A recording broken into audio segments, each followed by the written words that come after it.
অর্জুন সিং এর সঙ্গে যারা ঢুকছে তাদের কোনো চেকিং হচ্ছে না, আমার জুতো খুলিয়ে চেকিং হলো, আমার কোনো আপত্তি নেই সেটা।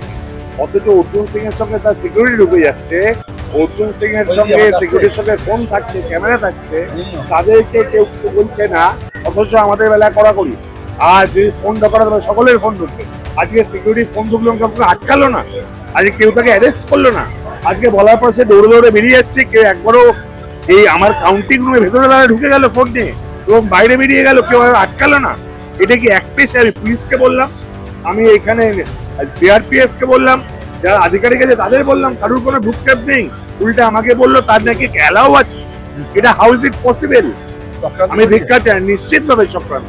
আজকে প্রথম দিন থেকে যে এক পেশে অর্জুন সিং বা বিজেপি কে সুবিধা দেওয়ার চেষ্টা করছে নির্বাচন কমিশন, সমানভাবে এখানেও সেই কাজ করেছে। জানাবেন নিশ্চিতভাবে জানাবো। আজকে আমি এখনো জানালাম, যারা পুলিশ ছিল, যারা আধিকারিক তাদেরও জানালাম। আর কিন্তু তাদের তরফ থেকে কোনো স্টেপ দেখলাম না, উল্টে তারা বেরিয়ে পালিয়ে গেল। কি করে সিকিউরিটি ঢোকে দেখুন না। এবিপি আনন্দের যে তার সঙ্গে ঢুকছে সে ভদ্রলোক, লম্বা চড়া ভদ্রলোক, কি করে সে ঢোকে সিকিউরিটি? ধিক্কার জানাই এবং নির্বাচন কমিশনকে নিউট্রাল হতে অনুরোধ করি।